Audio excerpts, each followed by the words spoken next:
Brought to you by Charity Mobile. Switch to the phone company that supports your beliefs. All plans start under $50 before taxes and surcharges. Use promo code TRADITION at CharityMobile.com for a special offer. Lessons and homilies from Archbishop Marcel Lefebvre. Yes, that Archbishop Lefebvre, the founder of the Society of St. Pius X, wrongfully, in my mind, excommunicated for doing what had been always allowed by the Church, and, well, probably the staunchest defender of the faith who paid what is, in church law, the ultimate price for just refusing to go along with a revolution. To make it clear where I stand, I don't typically attend Mass with the SSPX, although I have before. I have nothing against the SSPX. If you have questions about the Society of St. Pius X, whether you can go to Mass there, the Vatican has said, yes, you can. That it fulfills your Sunday obligation. You can even donate to to support their parishes and missions and things. They have said this. Some schismatic bishops have decided that that's not true, and they forbid people from going. But the Vatican has said you can, and it doesn't get to a much higher authority than that. That having been said, this is what you're about to hear, a homily from Archbishop Lefebvre in a series being published by the WM Review. For the previous entry, I recommend checking out the Catholic Esquire channel. He has recorded the previous entry to this, hence why I'm just giving you this next part here. But the subject here is the visibility of the Church and the current situation. And Archbishop Lefebvre is going to make a radical proposal that what you see in the mainstream church really can't be the visible church. I know that sounds like a set of a contest thing. Lefebvre was not a set of a contest. His point here is this. One of the marks of the Catholic Church is unity of faith. How can you possibly claim that what we see going on in what now I call the synodal church is the actual church when there is no unity of faith? You can go from one diocese to another and have one bishop teaching entirely different things than your bishop does. You can find 5 or 6 different faiths calling itself Catholic being taught in the United States based on what faction in the church the bishop is informally or formally aligned with. One diocese, the bishop will tell you that sins against the 6th and 9th commandment aren't that big of a deal. In another diocese, they'll give you the Catholic teaching on that. You go to another diocese and James Martin's stuff is deemed okay, and that really those cities in the Old Testament were destroyed because they were inhospitable and unwelcoming, as opposed to promoting the gravest sort of depravity. And on it goes. How can it claim this is the Catholic Church when there is no unity of faith? That is Archbishop Lefebvre's claim here. Here he is in his own words, given in an address in 1988 after the consecrations, the infamous consecrations. This was given at a priest retreat at Econ, Switzerland, at the seminary of the SSPX.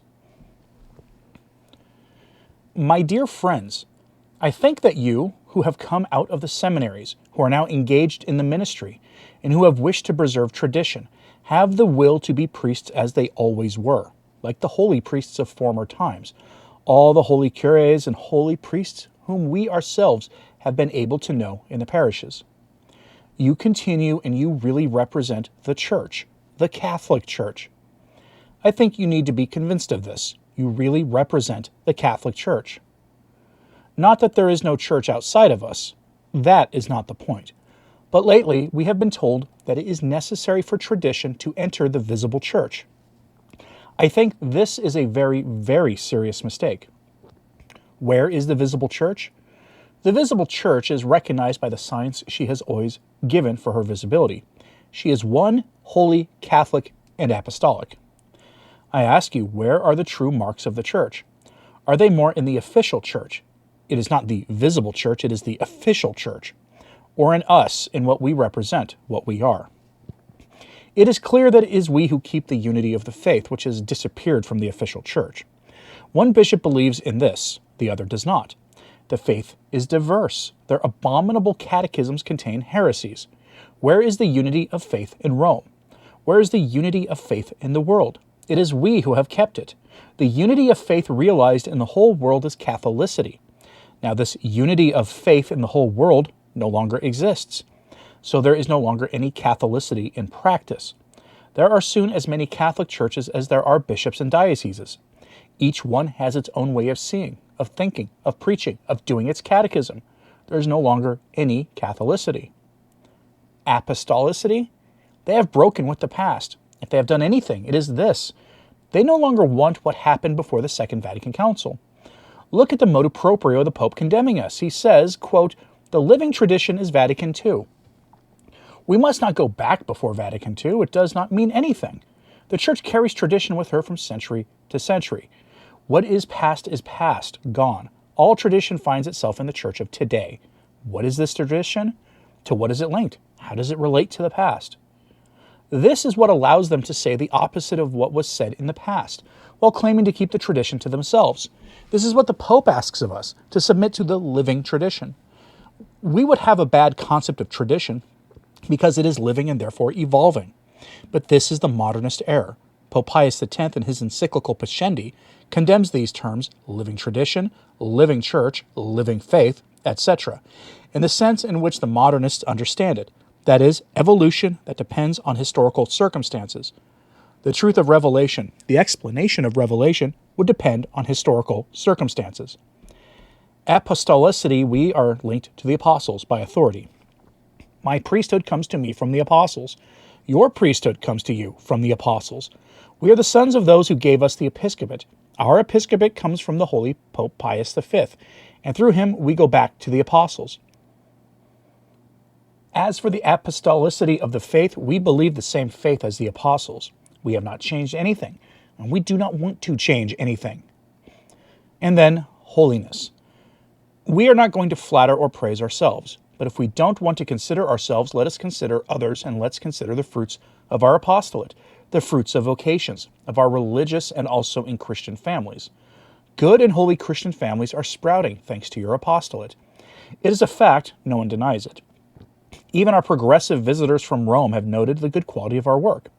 When Bishop Pearl said to the Sisters of Saint-Pré and Fanjeau that it is on bases like theirs that the church must be rebuilt, this is no small compliment.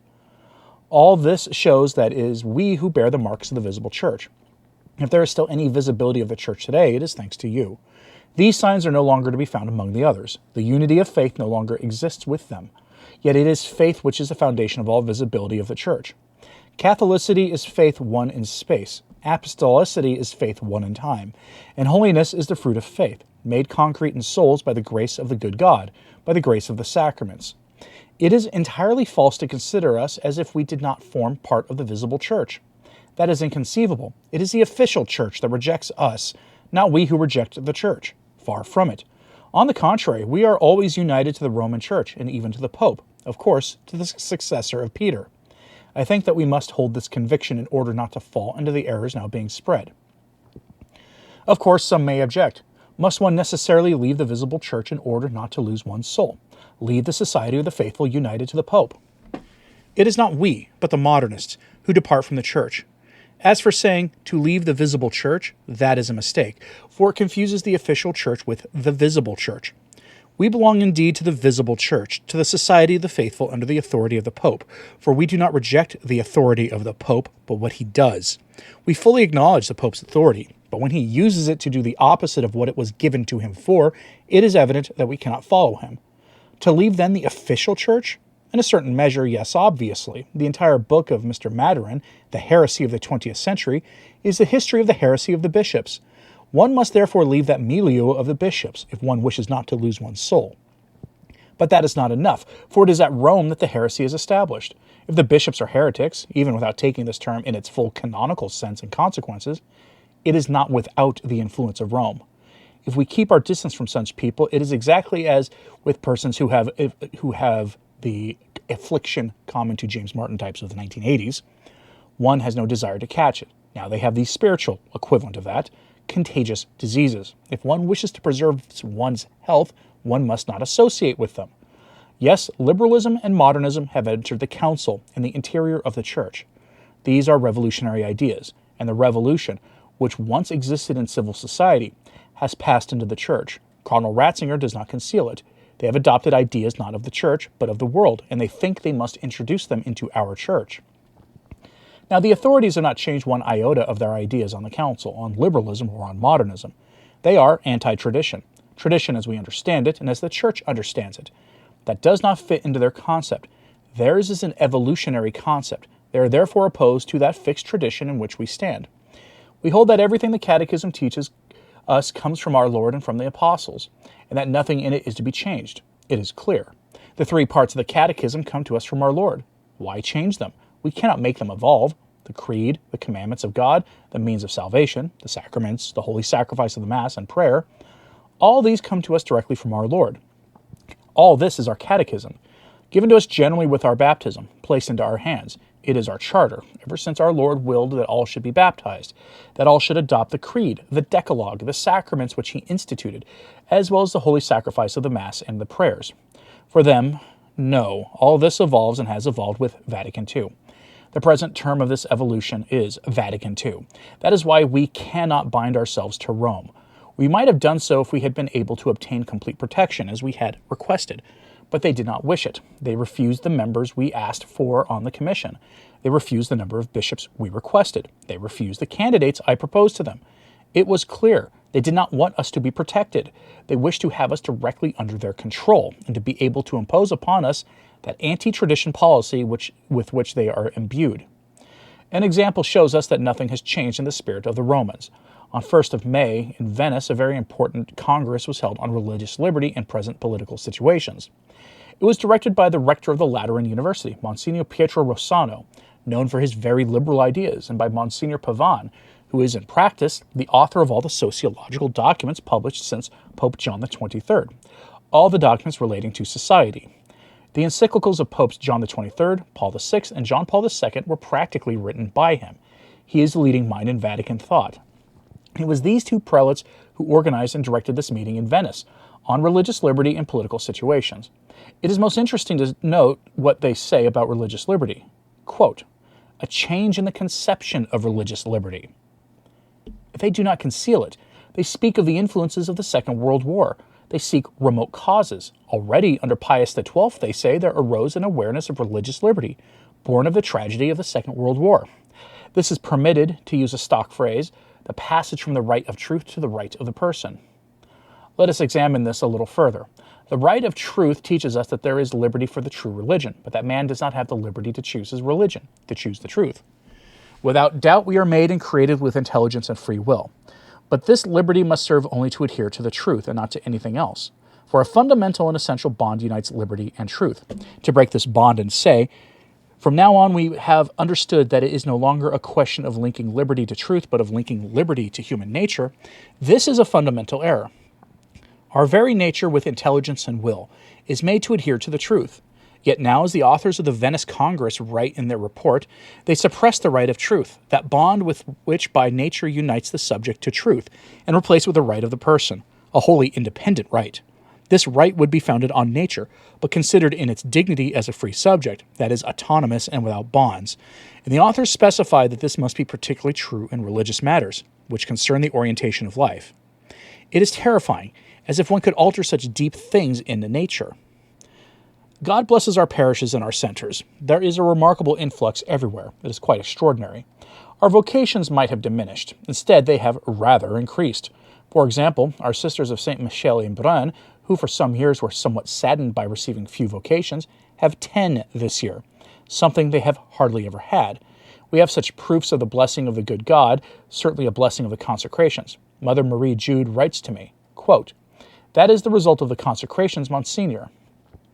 I believe, and you know it better than I do, since you are more in contact than I with the faithful people, that there is a grace of new fervor, of new desires to devote oneself to tradition, a consoling and certainly encouraging grace. Let us thank the good God who blesses us, and let us simply continue. I think we must perhaps take care to avoid anything that might express, through words too harsh, our disapproval of those who leave us. Let us not attach to them epithets that might be taken as injurious. It serves us no purpose. On the contrary, I believe. Personally, I've always kept this attitude toward all those who have left us, and God knows there have been many in the history of the society. The history of the society is almost a history of separations. I have always taken as a principle, No more relations. It is finished. They leave us. They go to other pastors, other shepherds. No more relations. Whether those who left as sedevacantists or those who left because we were not papalist enough, all have tried to draw us into polemics.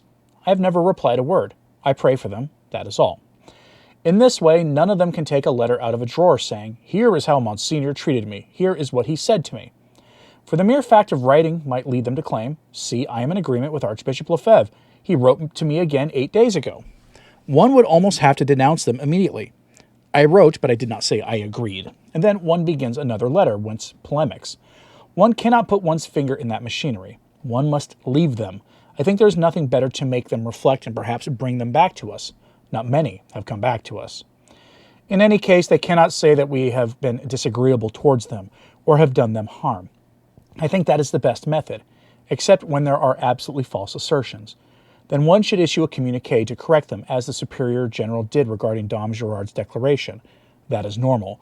But I can say that if one begins a correspondence, it can go on indefinitely. And unfortunately, one easily comes to say things that afterwards one regrets a little having said, or that are not charitable. And that is Archbishop Marcel Lefebvre saying some very provocative things. For the patrons, the supporters of this channel, either through Patreon, Subscribestar, the YouTube join button, or Substack, or through the mail, I have a short piece I wrote on the oneness of faith. What does that mean as the mark of the church? It's available to the patrons, so they're the ones who have access to it, but is what he is saying here a deal breaker for you? Let me know honestly in the comments. In my piece, I addressed the question, does the Synodal Church bear the mark of oneness in faith? We hear from the Pope a great deal of talk about diversity in faith. Can that be squared with oneness in faith? Yes or no? Let me know what you think of this in the comments, please. Hit like and subscribe if you haven't. It does help. Sharing this on social media helps a lot too. And as always, pray for the church. I'm Anthony Stine. Ave Maria.